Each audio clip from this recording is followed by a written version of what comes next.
ఎంతో సాధించాం. చదువుల్లో ఉద్యోగాలలో 33% రిజర్వేషన్లు సాధించాం. చైర్మన్ లాంటి మగ పదాలను చైర్పర్సన్ అనేలా ఆడా మగకి వర్తించేలా మార్పించాం. ఎంత సాధించినా ఆడదాన్ని తమలపాకుల కట్టగానే చూస్తున్నారు, తల్లో పువ్వుగానే చూస్తున్నారు. ఉదాహరణకి ఆడది ఒక్కతే రోడ్డు పక్కనున్న టీ కొట్టుకెళ్లి టీ తాగితే ఇది లాడ్జింగ్ కేసు అని అంటారు. దీనికి కారణం ఏంటంటే ఒకప్పట్లా మనకు పోరాడే నాయకురాలు లేకపోవడమే. ఒక అనీ బెసెంట్, ఒక దుర్గాబాయ్ దేశ్ముఖ్, ఒక సరోజినీ నాయుడు, ఒక ఇందిరాగాంధీ మళ్ళీ మన కోసం పుట్టాలి. అసలు నన్ను అడిగితే ఈ జన్మలో దళితులకు ఎంతో సేవ చేసిన అంబేద్కర్ ఈసారి స్త్రీల కోసం ఆడదానిగా పుట్టి రాజ్యాంగం తిరగరాయాలి, మనకు 50% రిజర్వేషన్లు కల్పించాలి. అప్పుడు రిజర్వేషన్ల ద్వారానే మనం పైకొచ్చామని చులకనగా చూస్తారు.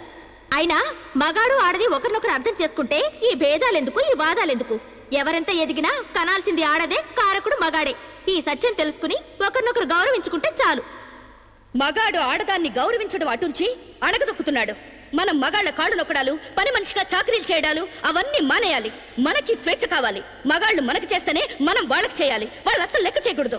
అప్పుడే వాళ్ళు మన దారికి వస్తారు. Correct correct, super correct. ఇచ్చిన స్వేచ్ఛను అలుసుగా తీసుకుని జీవితాన్ని నాశనం చేసుకునే వాళ్ళు కూడా ఉన్నారు. ఫారిన్ వ్యామోహంలో పడి సాంప్రదాయాన్ని కాలదనడమే ఫ్యాషన్ అనుకుని ఆడదంటే అసహించుకునేలా స్వేచ్ఛను దుర్వినియోగం చేసుకునే వాళ్ళు కూడా ఉన్నారు. అందుకని అమ్మచాటి బిడ్డలా మొగుడు పక్కన బిడ్డలా ఆడది బతకాలా? పుట్టే జీవికి ఆడది ఆధారమైనప్పుడు ఆడది మరొకరి మీద ఆధారపడి బతకడం ఏంటి? కరెక్ట్ అంతే. సమాజంలో సమూలమైన మార్పు రావాలంటే మనిషి పుట్టుకకు మూలమైన వివాహ వ్యవస్థలోనే మార్పు రావాలి, విప్లవం రావాలి. పెళ్లి చూపుల పేరుతో మగాడు ఆడదాన్ని శల్య పరీక్ష చేస్తాడు, శీల పరీక్ష చేస్తాడు. కానీ అదే మగాడిని ఆడది ఏ పరీక్ష చేయకూడదు. సూపర్ సూపర్ అంటే సూపర్ అంతే. అందుకే ఆ మగాడిని ఆడది పెళ్లికి ముందే లొంగ తీసుకోవాలి. ఆ మగాడి ఇంట్లోనే ఆడది పెళ్లి చూపులు ఏర్పాటు చేసుకోవాలి. ఆ మగాడి టోపీ కింద ఉన్నది జుట్టో, బట్టతలో, విగ్గో తెలుసుకోవాలంటే, ఆ కళ్ళ జోడు వెనకున్నది గాజు కన్నో, మెల్ల కన్నో, గుడ్డి కన్నో తెలుసుకోవాలంటే, ఆ వంకరకాలో, చెక్కకాలో తెలుసుకోవాలంటే ఆ ఆడది ఆ మగాడిని పెళ్లికి ముందే పరీక్షించాలి. లేకపోతే ఆడది బెడ్రూమ్ లో ఏ చిరంజీవినో నాగార్జున ఊహించుకుంటూ కాపురం చేస్తుంది. అయ్యి బాబో, ఇది అసలు సూపర్ అండి బాబు. ఈ డైలాగులు ఉపన్యాసాల్లో చప్పట్లకు మాత్రమే పనికొస్తాయి. ఈ విపరీతమైన ధోరణులే మనకి విలువ లేకుండా చేస్తున్నాయి. సాంప్రదాయకంగా పెళ్లి చేసుకున్న మా ముత్తాత సంతోషంగా ఉండేవారు. మా తాత ఇంకా సంతోషంగా ఉండేవారు. మా నాన్న ఇంకా సుఖంగా బతికారు. వాళ్ళు పెళ్లాలతో ఆనందంగా కాపురాలు చేసుకోలేదా? వాళ్ళ భార్యలు ఎవరితోనైనా లేచిపోయారా? లేకపోతే ముందుగానే పరీక్షలు జరిపించి పెళ్లిళ్ళు చేసుకున్నారా? మా తాత, మా ముత్తాతని మగాడి వైపు నుంచి చూస్తున్నావు గాని మీ అమ్మమ్మ, మీ నానమ్మ అని వాళ్ళ సైడ్ నుంచి ఆలోచించావా? మొగుడయ్యాడు కాబట్టి చచ్చినట్టు అడ్జస్ట్ అయ్యి ఎందరో బతుకుతున్నారు. మగ లేని మగాళ్ళ వల్ల ఎందరో కొట్టాడుగా బతుకుతున్నారు. మొగుడికి తెలియకుండా చాటుగా ఎందరో పక్క వాళ్ళతో దొంగ కాపురాలు చేస్తున్నారు. ఆ మాటకొస్తే గర్భసంచి లేని ఆడాళ్ల వలన ఎంతమంది మగాళ్ళు సంతానం లేక పున్నామ నరకానికి పోలేదు? అందవిహీనమైన భార్యలతో ఎంతమంది మగాళ్ళు అడ్జస్ట్మెంట్ లైఫ్ అనుభవించడం లేదు? వాళ్ళంతా వాళ్ళ పెళ్లాల్ని వదిలేయాలనేనా నీ ఉద్దేశం? అందుకే పెళ్లి చూపుల ఆచారాల్ని పూర్తిగా మార్చేయాలని గొంతు తెచ్చుకునేది. ఎండ కాస్తుంటే గొడుగేసుకోవాలి గాని ఆకాశానికి అడ్డు కడతావా? సూర్యుని పగల కొడతావా? అంతకన్నా వెర్ర ఆలోచన మరొకట్లేదు. మగాళ్ళలో మార్పు కోసం పవిత్రమైన ఆ పెళ్లి ఆచారాన్ని నాశనం చేసుకుంటావా? కాన్పు ముందు నొప్పులు, మార్పు కోసం కష్టాలు తప్పవు. నొప్పుల కోసం భయపడితే జననాలుండవు, కష్టాల కోసం వెనక్కి తగ్గితే సుఖాలుండవు. ఆచరణకి సాధ్యం కాని వాటి గురించి ఆలోచించడమే వ్యర్థం. ఆచరణలో పెట్టి చూపిస్తాను. చెప్పడం తేలికే గాని చెయ్యడం కష్టం. నేను చెప్పింది చేసి చూపిస్తాను. ఈ వివాహ వ్యవస్థనే మారుస్తాను. పెళ్లికి ముందే ఒక మగాడితో డేటింగ్ చేసి అతను అన్ని విధాలా నాకు నచ్చితేనే అతన్ని పెళ్లి చేసుకుంటాను. నీ తలతిక్క పిచ్చి పనులు ఒప్పుకోవడానికి ఇదేం ఫారెన్ కాదు, ఇండియా. అక్కడి దాకా ఎందుకే? ఇప్పుడే ఒప్పిస్తాను. సాంబశివరావు, నాతో డేటింగ్ చేస్తావా? మీరు చెప్పిందా రైటు, మీ వెనకాల రైతు. డేటింగ్ అంటే ఏంటమ్మా? పెళ్లికి ముందు ఒకరి ఇష్టాల గురించి మరొకరు తెలుసుకోవడానికి కలిసి ఉండడం, అదే డేటింగ్. ఇదేంటిది కొత్తగా ఉంది? ఇది కొత్తగా నేను కనిపెట్టిందేం లేదు. డేటింగ్ అనేది ఫారెన్ లో ఎప్పటి నుంచో ఉంది. సాంబశివరావు, ఒప్పుకుంటున్నావా? శిరీష్ గారు ఏం చెప్పినా నేను కాదానండి. చూసావా, అప్పుడే మార్పు తేవడం స్టార్ట్ చేశాను. అంటే పెళ్లికి ముందే మీరు ఒకే ఇంట్లో కాపురం చేస్తారనమాట. ఒకరి పక్కన ఒకరు పడుకుంటారనమాట. ఒకరింగిలో ఒకరు తింటారనమాట. ఆఫ్ కోర్స్, మేమిద్దరం 6 నెలల పాటు ఒకే ఇంట్లో ఉంటాం. ఆ తర్వాత ఒకళ్ళొకళ్ళు ఇష్టపడితే పెళ్లి చేసుకుంటాం, లేకపోతే విడిపోతాం. విధవకి బొట్టు పెట్టాలన్నంత సులభం కాదు ఈ పని. ఇంతమంది ముందు నోటికొచ్చినట్లు వాగి ఇప్పుడు పరువు పోతుందన్న తాపత్రయంతో సరే అంటున్నాం. ఆ తర్వాత నేనెప్పుడన్నానంటే కావాలంటే అగ్రిమెంట్ మీద సైన్ చేస్తాను. కస్తూర్బాయ్ గారు, అగ్రిమెంట్ రెడీ చేయండి. పెళ్లి పేరుతో ఒకరంటే ఒకరు పడక ఒకే కప్పు కింద అయిష్టంగా కాపురం చేసే ఎంతో మందికి మా కలయికి ఒక చెంపదెబ్బ కావాలి. భారతీయ వివాహ వ్యవస్థకే కనువిప్పు కావాలి. సాంబశివరావుని స్టేజీ మీదకి రావాల్సిందిగా కోరుతున్నాను. పండించేది వరి, పుట్టింది ఈస్ట్ గోదావరి. శిరీషమ్మ గారు చెప్పింది చాలా కరెక్ట్. పెళ్లికి ముందే మొగాన్ని టెస్ట్ చేసి పెళ్లి చేసుకోవాలి. ఎందుకంటేనండి, సపోజ్ నేను ఉన్నానండి, నాకు చాలా పర్సనాలిటీ ఉంది, మంచి దమ్ము ఉంది, మీసం ఉంది, బాడీ కూడా ఉంది. మరి లోపలికి వెళ్తే నాకు మగతనం ఉందో లేదో మీరు ఎవరైనా చెప్పగలరా? నా నరాల్లో కరెంట్ ఉందో లేదో మీరు చెప్పగలరా? కాబట్టి మేడం గారు చెప్పిన డేటింగ్ పెళ్లికి నా ఓటు ముద్ర. జై మేడం, జై జై మేడం, జై మేడం, జై జై మేడం, జై జై మేడం, జై జై మేడం. పెళ్లికి ముందు ఇద్దరు కలిసుండి ఒకరినొకరు ఇష్టాయిష్టాలను తెలుసుకుని 6 నెలల కాల పరిమితి దాటిన తర్వాత నచ్చితే పెళ్లి చేసుకుంటాం, లేదంటే విడిపోతాం. డేటింగ్ అనబడే ఈ ప్రక్రియను మేమిద్దరు స్టేజీ మీదున్న పెద్దల సాక్షిగా, సభలోని జనాల సాక్షిగా సమ్మతిస్తున్నాం. సంతకాలు పెట్టండి.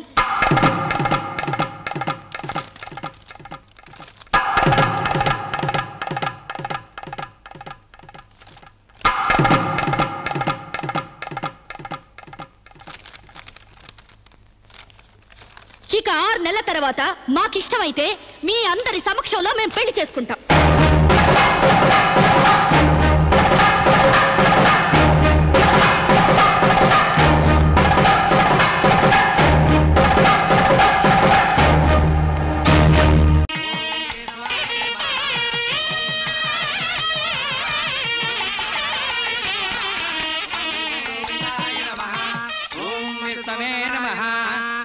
ప్రేత పిండ ప్రధానే చదువుతున్న తద్దిన మంత్రం ఇది పెళ్లి. ఈ దిక్కుమాలిన పెళ్లికి రావాల్సింది అసలు మనం కాదయ్యా, మంత్రసాం. ఏ నిమిషంలో పురుటి నొప్పులు వచ్చేస్తాయో ఏమో. ఈ పెళ్లి క్యాన్సిల్ చేసుకుని బిడ్డ 12 రోజున మ్యారేజ్ ఫిక్స్ చేసుకుని బిడ్డతో సాక్షి సంతకం చేయించుకుంటుందో ఏమో. నువ్వు కానీ సోఫాలో పెళ్ళేంటి విడ్డూరం కాకపోతేను. ఒకసారి శోభన మంచం ఎక్కాక సోఫాలో కట్టుకుంటే ఏంటి, స్టోర్ రూమ్ లో కట్టుకుంటే ఏంటి. అయినా నా వరకు నాకు ఈ పద్ధతి బాగా నచ్చిందమ్మా. కోరుకున్న కుర్రాళ్ళు విషయం ఉందో వీక్నెస్ ఉందో తెలుసుకుని కట్టుకుంటుంది. మరే లేకపోతే తీరా చేసుకున్నాక తాళిగట్టినోడు తడిగుడ్డగాడైతే గాడిపోయిలు ఆరిపోవు. అమ్మా, ఈ డేటింగ్ పెళ్లి ఉందని నాకు ముందు తెలియదు. తెలిస్తే నేను కూడా ఇలాగే చేసుకునేదాన్ని. చూడటానికి శోభన్ బాబులా ఉన్నాడని, కరెంట్ ఆఫీసులో పని చేస్తున్నాడని కట్టుకున్నా. తర్వాత తెలిసింది ఆయన బాడీలోనే కరెంట్ లేదని. నా కాలం కలిసి వచ్చి హార్స్ పవర్ ఉండే మగాన్ని కట్టుకున్నాను గాని లేకపోతే గోడలు దోకాల్సి వచ్చిండేది. చదివిన తూతులు చాలు కానీ వాళ్ళ చేత పీపీ ఎనిమిది పుష్టి కట్టించే పప్పును తినేయచ్చు.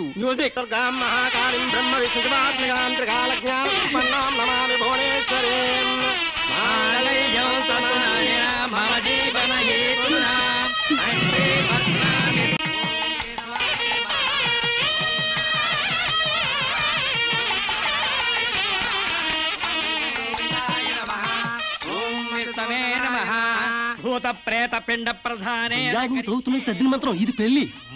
ఈ దిక్కుమాలిన పెళ్లికి రావాల్సింది అసలు మనం కాదయ్యా, మంత్రసాం. ఏ నిమిషంలో పురుటి నొప్పులు వచ్చేస్తాయో ఏమో.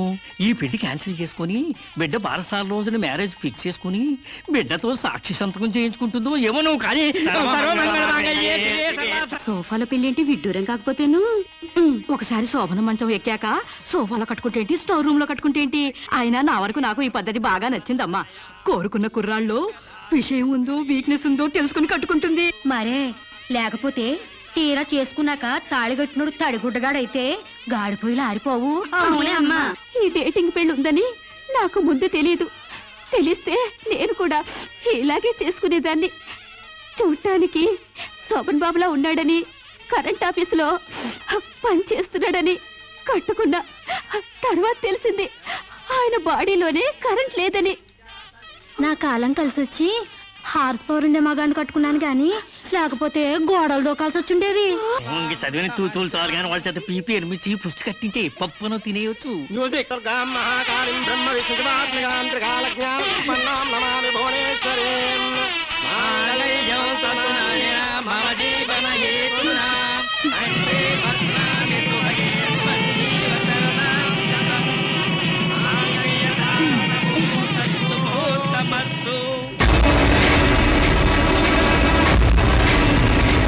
గాడ్రేజ్ బీరోలో భద్రంగా దాచుకో. ఏంటిది? నువ్వు నాకు నచ్చలా.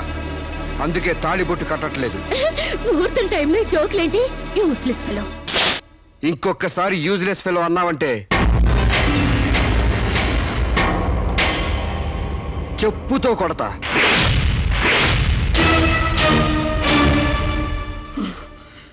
ఏమన్నా? ఏ అర్థం కాలేదా? నువ్వు నాకు నచ్చలేదు, నేను నిన్ను పెళ్లి చేసుకోవట్లేదు. ఇంకొకసారి యూజ్లెస్ ఫెలో అన్నావంటే తోళ్ళు చెప్పుతో కొడతా అన్నా.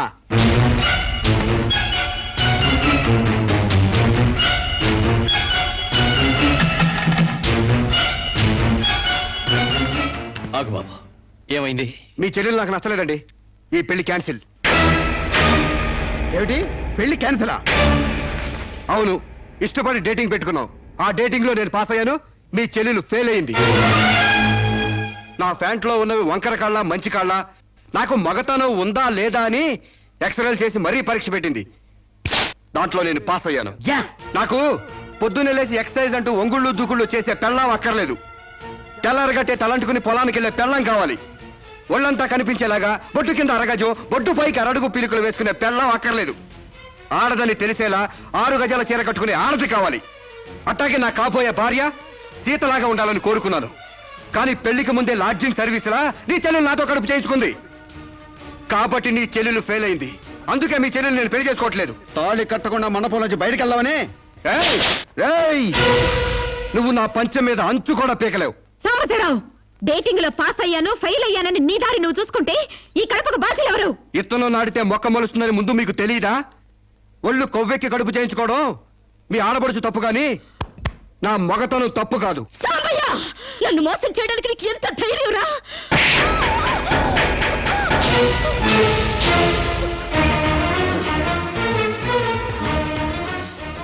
రారా పోరా, నువ్వు అంటానికి నేను పడ్డానికి నీకు నాకు ఏంటే సంబంధం? ఉంటే గింటే అక్రమ సంబంధం తప్ప. అగ్రిమెంట్ ప్రకారం మరో 6 నెలల పాటు డేటింగ్ చేయాలి. ఇద్దరు ఒకరికొకరు నచ్చితే పెళ్లి చేసుకోవాలి, లేకపోతే విడిపోవాలి. నేను నీకు నచ్చాను, కడుపు చేయించుకున్నావు. నువ్వు నాకు నచ్చలేదు, విడిపోతున్నావు. ఇందులో నేను చేసిన తప్పేంటి చెప్పండి. ముళ్ళొచ్చి ఆకు మీద పడ్డా, ఆకు వచ్చి ముళ్ళు మీద పడ్డా, ఆకుకే పడుద్ది బొక్క, నాకే ఉడిది తొక్క. నా గోతికి చెమట పడ్డావు తప్ప.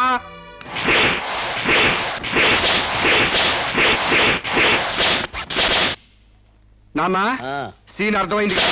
అర్థమైంది. అయితే టాటా చెప్పొచ్చాయి. సారీ యార్, take it easy, don't feel uneasy. All the best, bye bye, see you.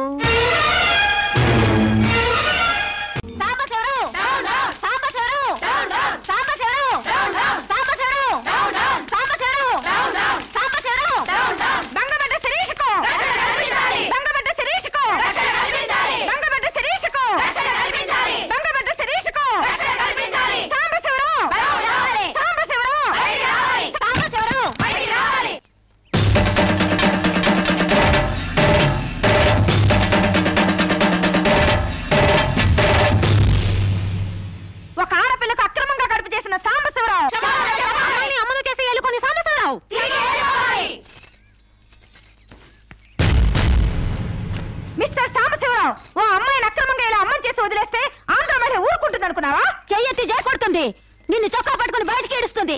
దానికి కడుపొస్తే మీరు నొప్పులు పడుతున్నారేంటి? ఆ అమ్మాయికి నీ వల్ల కడుపు వచ్చింది కాబట్టి, పుట్టబోయే బిడ్డకి తండ్రివి నువ్వే కాబట్టి. ఆ అమ్మాయిని మోసం చేసి శీలం దోచుకున్నావు కాబట్టి. దోచుకున్నానా? శీలం అంటే రాజమండ్రి సెంటర్ లో అద్దాల పెట్టిలో పెట్టుకుని అందరికీ చూపించే పబ్లిక్ ప్రాపర్టీనా? పగలగొట్టి దోచుకోవడానికి? తెలివితేటలుగా మాట్లాడుకో. ఒక ఆడదాన్ని కడుపు చేసి వదిలేస్తే చూస్తూ ఊరుకుంటావు అనుకుంటున్నావా? ఎందుకు ఊరుకుంటారు? పురుడు పోస్తారు. కాదు, న్యాయం చేస్తాం. అలాగే ప్రసూత ఆసుపత్రికి వెళ్ళి కడుపుతో వచ్చిన ప్రతి ఆడదానికి న్యాయం చేయండి, సంతోషిస్తాం. వాళ్ళు వాళ్ళ మొగుళ్ళతో కాపరాలు చేసి కడుపులు చేసుకున్నోళ్ళు, వాళ్ళకి మేం చేసేదే ఉంది? ఎక్కడా చేసేదేమీ లేదు. అది నాతో కావాలని కడుపు చేయించుకుంది. తాళి కట్టిన భర్తకి మాత్రమే కడుపు చేసే హక్కు ఉంటుంది మిస్టర్. తాళిని గౌరవించడానికి తాళితో పనే ఉంది సిస్టర్. ఒళ్ళు కొవ్వెక్కిన దానికి మొగుడుతో పనే ఉంది పెద్ద సిస్టర్. ఆచారాలు లెక్క చేయని దానికి కాపురంతో పనే ఉంది మొద్దు సిస్టర్. కుక్క పిల్లలు పెట్టాక నువ్వే బాధ్యుడివి, నువ్వే తండ్రివని దాంతో గడిపిన మగ కుక్కని ఎలా అడగదు, ఇది అంతే, ఏది అడగకూడదు. మరీ వల్గర్ గా మాట్లాడుతున్నావు. ఒక ఆడదాన్ని బజార్ కుక్కతో పోలుస్తావా? నువ్వు ఇట్రా ఇట్రా. అది మనిషిలో ప్రవర్తించినట్లయితే మనుషులతోనే పోల్చేవాడిని. ఆచారాలు వ్యవహారాన్ని ఆకుముక్కలు చూసేదానికి జంతువుకి తేడా ఏమీ లేదు. నువ్వు మరీ టూ మచ్ గా మాట్లాడుతున్నావు మిస్టర్. అదే ఆడదానికి మచ్చైనప్పుడు టూ మచ్ గానే మాట్లాడతాను. దీంట్లో మీరే ఏదో రాశారుగా, కొంతకాలం పెళ్లికి ముందు డేటింగ్ కాపురం చేయమని. బురదలో కాలేస్తే బురద అంటదా, కాపురం చేస్తే కడుపు రాదా? ఇదేనా నీ ఆఖరి మాట? ఇదే నా ఆఖరి మాట, మొదటి మాట. పిలిచి కాపురం చేయమంటే చేయనంటానికి నేను జాకులు అనుకున్నావా? అదే కాదు, మీలో ఎవరు డేటింగ్ చేయమన్నా కాదనలేను. నేను మగాణ్ణి, పైగా నాది విశాల హృదయం. మిస్టర్ సాంబశివరావు. మిస్టర్ సాంబశివరావు కాదు, మన్నవ సాంబశివరావు, సన్ ఆఫ్ పూర్ణచంద్రరావు. పండించేది వరి, పుట్టింది ఈస్ట్ గోదావరి. ఏయ్, గంజి పెట్టిన కాటన్ చీర కట్టుకుని తిన్న జరిగేదాకా, చీరలకి చెవట్లు పట్టేదాకా అరిస్తే వణికిపోతాం అనుకోకండి. మీకంత రోడ్లెక్కాలనే తాపత్రయం ఉంటే ఏ శ్రమదానానికో జన్మభూమికి వెళ్ళండి. అంతేగాని ఇలా గర్భధానం కేసులని, బంజరు భూమి కేసులని రోడ్ల మీదకి ఎక్కండి, కంపు కొట్టుద్ది. శాంతకుమారి, ఒక ఆర్దాని శీలంతో ఆడుకున్నావండి, మామూలుగా వెళ్ళకూడదు. ఇష్టానికి వ్యతిరేకంగా మానభంగం చేస్తే పోయేదాన్ని శీలం అంటారు శాంతకుమారి. మొగుణ్ణి గాలికి వదిలేసి చాటుగా రంగు సాగిస్తే పోయేదాన్ని శీలం అంటారు శివపార్వతి. ప్రేమంటూ పార్కుల్లో ఫైట్లు తీసుకుంటే పోయేదాన్ని శీలం అంటారు రమణ కుమారి. అంతేగాని డేటింగ్ పేరుతో కామం తీర్చుకోవాలని పడుకుంటే ఊడేది శీలం కాదు కన్యాకుమారి. మాకు తెలిసిన ఏ ఊరుతుందో నువ్వేం చెప్పక్కర్లేదు. శభాష్! ముందు శీలం అంటే